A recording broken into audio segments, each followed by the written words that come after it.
Dara hora. شاید سبا که الان آجی میده یونده کستیلی میده اینو پرچرتر یا قرار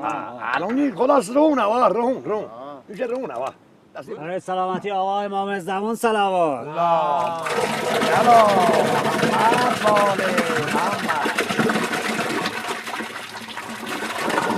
محمد شمالی ها چوبی دارن یه سری چرخ در اومده الان چرخ دارم چرخی به اشایر سنگسری هم دادن بعضی استفاده میکنن خدمت شما هستن یه جور هست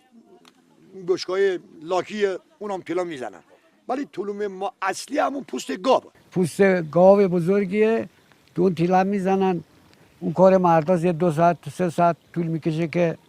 کره بشه 200 کیلو هم داریم و 100 کیلو هم داریم و 250 کیلو هم داریم کوچیک‌تر بزرگتر داره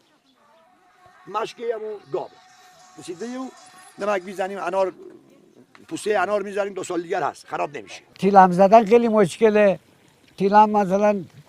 کار مرداست دیگه خانم‌ها اصلا هیچ کاری ندارن رشته طلوم به مردای دیگه به زنا مرموندی چرا ماستو به ما میدن یا همکاری داخل چادر دارن بیرون دیگه مردانه هم مردم میان پای طلوم ما میسن طلوم میزنن بسم الله الرحمن الرحیم خدایا با امیدی تو انشالله برکت بو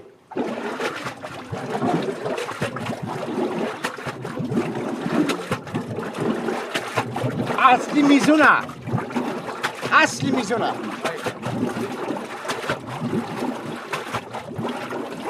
پنجه بیرون نمرا با بیا بیرون مرد مامان که خسته بود باز ببین شاشایی هست